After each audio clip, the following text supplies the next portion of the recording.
যিশু তোমার ভবনে আমরা সবাই এসেছি, নৈবেদ্য সত্য হৃদয় তোমার কাছে এনেছি। হালেলুয়া আরাধনা করি তোমার বন্দনা, হালেলুয়া আরাধনা করি তোমার বন্দনা। প্রিয় শ্রোতা বন্ধু, আজ থেকে কয়েকটা দিন আমরা প্রভু যীশু খ্রিস্টের মণ্ডলীর সম্বন্ধে আলোচনা করার চেষ্টা করব পবিত্র বাইবেল শাস্ত্রের আধারে। আমাকে প্রায়শই সময়ে অনেকে প্রশ্ন করেন, আমি ক্যাথলিক নাকি প্রোটেস্ট্যান্ট চার্চ থেকে। প্রিয়, আমার উত্তর হয়, আমি খ্রিস্টের মণ্ডলীর, যে মণ্ডলী তথা চার্চকে খ্রিস্ট তার পবিত্র রক্ত দিয়ে ক্রয় করেছেন। বর্তমানে প্রচুর চার্চ বা মণ্ডলী দেখতে পাওয়া যায়, কিন্তু মনে রাখতে হবে মণ্ডলী বা চার্চ হচ্ছে খ্রিস্টের। আবার অনেকে প্রশ্ন করেন আমাকে যে আমি মেনলাইন চার্চের নাকি স্বাধীন মণ্ডলীর। আমার উত্তর, কোনো মেনলাইন চার্চ বা স্বাধীন চার্চ আমাকে স্বর্গে নিয়ে যাবে না।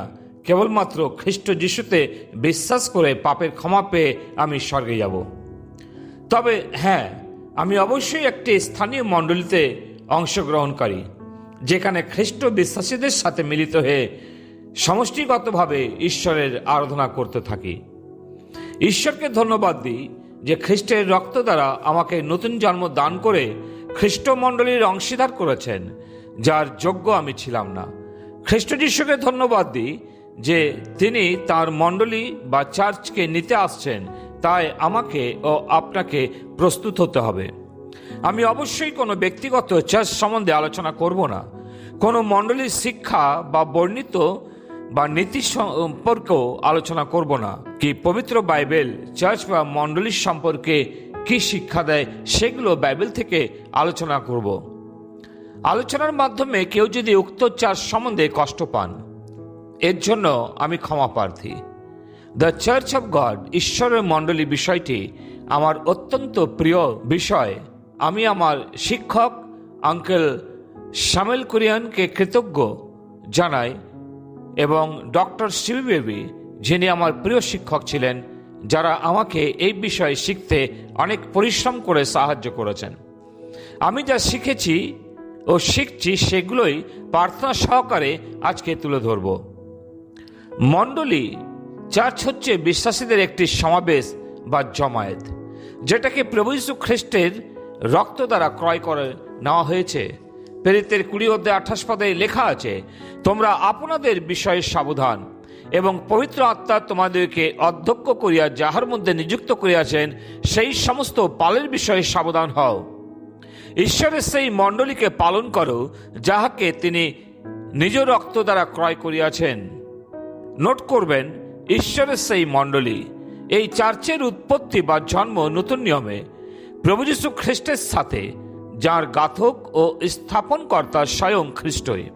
মথি তার 16:18 তিনি বলেছেন, আমি আপন মণ্ডলী গাঁথিব।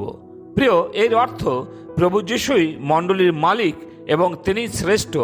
আপনার ও আমার আনন্দ করার বিষয় ও কৃতজ্ঞতা জানানোর প্রয়োজন যে তিনি নিজ দয়ার গুণে এই মণ্ডলী বা চার্চে আমাদের স্থান দিয়েছেন। তাই আসুন আমরা প্রথমত দেখার চেষ্টা করি যে মণ্ডলী বা চার্চ কি নয়। প্রথমত, চার্চ কোনো জিহুদি ধর্মাবলম্বী নয়। এর অর্থ চার্চ শুধুমাত্র জিহুদি বা ইসরায়েলীয়দের জন্য নয়, যেমন অনেকে মনে করেন প্রভু যিশু জিহুদি ছিলেন বা ইসরায়েলীয় ছিলেন, তাই চার্চ শুধুমাত্র ইসরায়েল সম্প্রদায়ের জন্য। এই চিন্তাধারা হচ্ছে ভুল। আজও অনেকে বলতে শোনা যায় যে এটা আমার চার্চ বা আমার মণ্ডলী। প্রিয়, আসলে চার্চ কারো ব্যক্তিগত সম্পত্তি নয়, এটা খ্রিস্টের মণ্ডলী।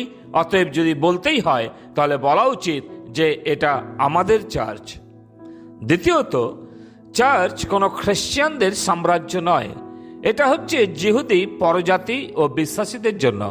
যেমন ইফিসীয় 2:15 লেখা আছে, যিনি বিধিবদ্ধ আজ্ঞাকলাপরূপ ব্যবস্থাকে নিজ মাংসে লুপ্ত করিয়াছেন।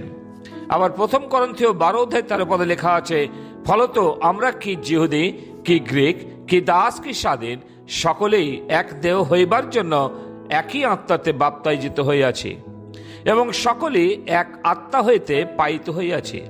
অতএব আমাদের বুঝতে হবে, চার্চ বা মণ্ডলী কোনো ব্যক্তিবিশেষ গোষ্ঠীদের শুধু নয়, কিন্তু খ্রিস্টের মণ্ডলী হচ্ছে প্রত্যেকটি বিশ্বাসীদের জন্য, যাদেরকে খ্রিস্ট তাঁর বহুমূল্য রক্ত দ্বারা ক্রয় করেছেন।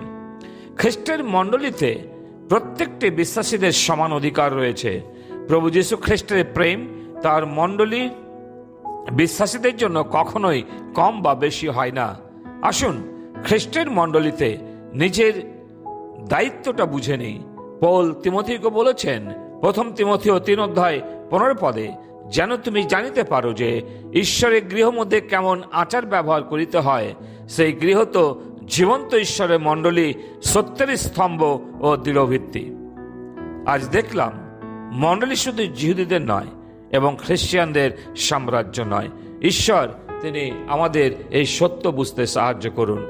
পিতা ঈশ্বর, তোমাকে ধন্যবাদ দিই যে আজকে তুমি আমাদের অনুগ্রহ দিয়েছ যে খ্রিস্টের মণ্ডলীর সম্পর্কে আলোচনা করতে। প্রভু, প্রার্থনা করি এই সত্যতা যখন আমরা তোমার পবিত্র বাক্য থেকে শিক্ষা লাভ করি, তুমি আমাদের প্রত্যেক অন্তরাত্মাকে স্পর্শ করো, আমাদের শেখাও যেন প্রভু আমরা যোগ্যরূপে খ্রিস্টের মণ্ডলীতে বসবাস করি এবং খ্রিস্টের মণ্ডলীর অংশগ্রহণ করি। প্রার্থনা মুক্তিদাতা প্রভু যিশু নামে চাই, আমেন। যিশু তোমার ভবনে আমরা সবাই এসেছি, নৈবেদ্য সত্য হৃদয় তোমার কাছে এনেছি। হালেলুয়া আরাধনা করি তোমার